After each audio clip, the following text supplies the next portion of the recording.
Hey guys, welcome to another video for the Hillsborough County Young Democrats. Thank you for joining us for our YouTube page. My name is Quentin. I'm Brian. Say your cool last name. Brian Skorcheski. So right before we started filming him, I asked him to repeat that and I already forgot. I can't pronounce it, so as long as you know your last name, that's all that counts. But again, thank you for joining us for another video. We're here to talk about the placebo effect of plastic straws. And so recently there's been a big push for restaurants and bars to go strawless for the most part. And so we're gonna kind of dive into that video. Lately here in Tampa and really all over Hillsborough County, there's been a big push to kind of eliminate plastic straws. So for the people who haven't seen anything about this, kind of to go into detail about what this whole plastic straw issue is and why you decided to write this article. So a few years ago, a video came out about that had a turtle that had a plastic straw in its nostril. It was pretty graphic, and it caused a lot of people across the country to really push towards banning plastic straws. And while that is a really important thing to do and good to do, in the grand scheme of things, it really won't cause as much change as is needed. Plastic straws really account for around 0.03% of ocean pollution, whereas things like fishing nets account for nearly 50% of the plastic. It was so interesting reading your article because I would think that would be the opposite way around. Really, his article educated me. So we'll drop his article in the description so everyone can read it. But it was very, very interesting kind of seeing some of those facts where straws account really just for a small value. So why do you think there was a big push to eliminate the straws or try to do away with straws if straws are only a small portion of ocean trash?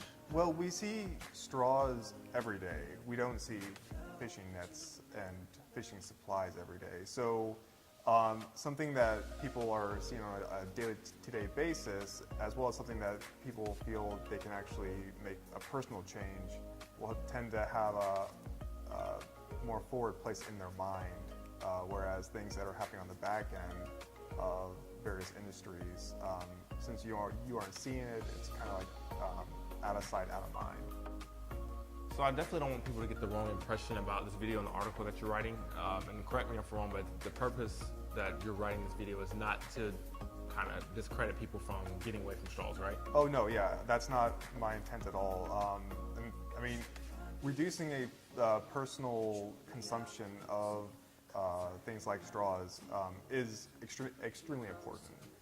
Everyone can do a little bit. Like, while major changes may occur at a higher level, things like just choosing where to get seafood from. I mean, dolphin safe tuna came about because consumers. It wasn't a government. A government initiative. It was consumers saying, "Hey, we don't want you to be catching dolphins in your nets." So whenever by consumers making a conscious choice, they actually enacted the change that was necessary. So reducing things like plastic straws can still have a major effect if combined with other options. Yeah. I think you touched on something really good earlier where it seems like a lot of consumers have a lot of say-so. Sometimes if you're dealing with large corporations and they don't see financially how this is beneficial, it takes consumers and people in the community saying that, hey, we have pollution in the ocean, so we should make a change about that. So I think you did a really good job of pulling that out in the article as well. So overall, this is a really good plan, but what do you say to the critics who say that we're just making a big deal of plastic straws? There's so many other bigger issues in the world to focus on. There's so many grander things that should be focused on. Well, say those people. I mean, yes, there are very important things that are bigger, but most of those things are not things that individual people can really effect any kind of change with. While poverty is a major issue that is more important than plastic straws, the everyday person is not going to be able to do much more than maybe give us a charitable donation. War is a huge issue, but again, the individual person can't do it. That's actually, when you think about it, that actually puts things to a perspective. We can make these small, steady steps to make kind of a greater impact. Yeah, so if everyone does a little bit here and there, the impact is huge.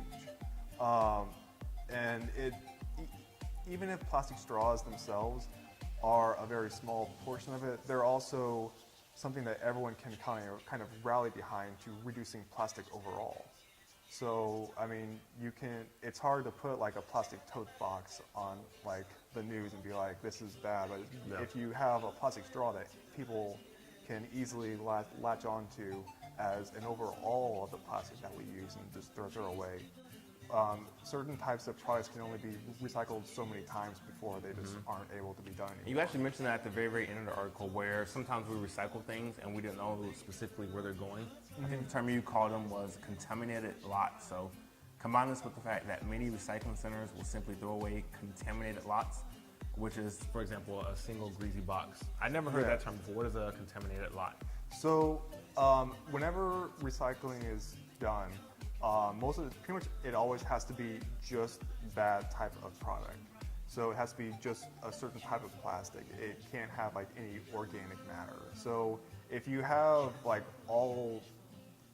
a ton of aluminum cans, but then you have just like a food box in there that has food matter like grease or something, which is something that we all have done, that can cause everything in that to just be sent to a landfill. Wow. So it almost defeats the purpose of recycling. Right. People can go in there with good intentions of recycling, and then it ends up not being recycled at all.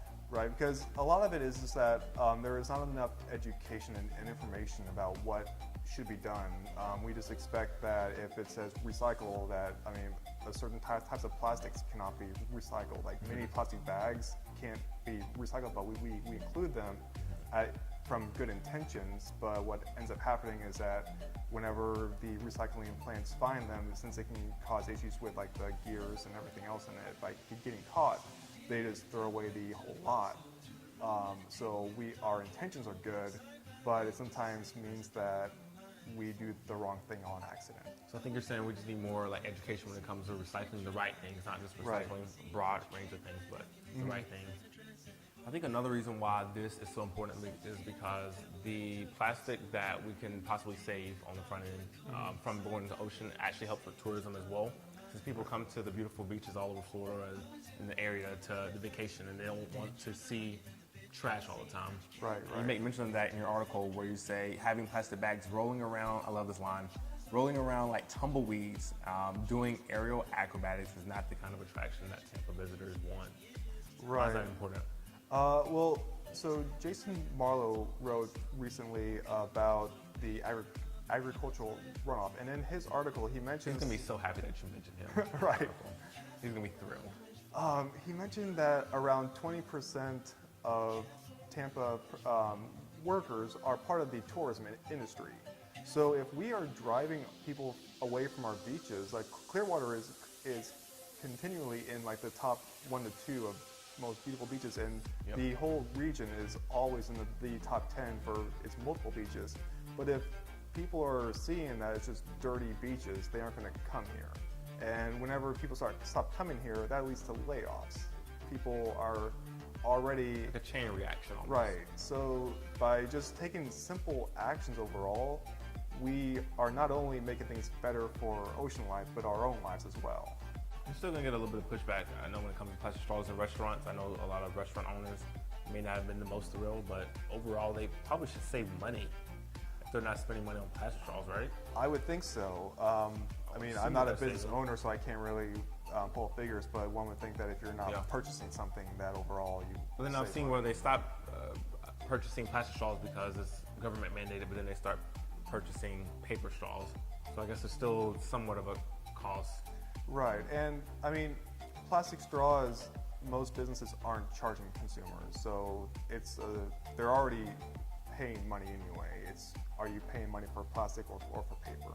Sure. So most businesses, again, they're just giving a straw to people, and actually some businesses, like I think McDonald's, was actually going to take the plastic straw containers away from the consumer so that they have to actually ask them.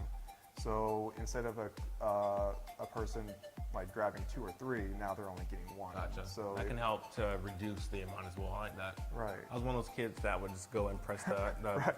I don't know, like the automatic straw dispenser. Yeah, I was one of those oddballs. So I guess no more of that anymore. Cool. So what do you have in closing? Any other comments or anything else you want to say regarding the straws? I think that while it may be a small change in the grand scheme of things, if people just reduce their plastic consumption overall from all sources and just try to reuse what they have, and try, whenever buying new, trying to find reusable materials, that it can have a huge effect not only on the environment and the economy, but just on their own personal economy. Because if you're not buying something every day or every week, then you're saving that money. Like you may spend more initially in capital costs, but overall you'll save it in the long run. That's a really good point. I think sometimes when you look on the news and see where a restaurant got rid of plastic straws, it may not hit home for the consumer or a voter or something. Mm-hmm. But when you make it personal and say that, hey, you can actually save X amount of dollars per year by reducing your consumption on plastic, then I think it's more easy for them to digest. Right. Hey guys, thank you so much for watching our YouTube channel. I'll have the link to our article here and also our other social media pages there. Don't forget, we have an election on April 23rd, so definitely be on the lookout for more things to come for that. Anything else? I don't think so. Thank you guys for watching. My name is Quentin. This is Brian, and we will see you very, very soon. See you.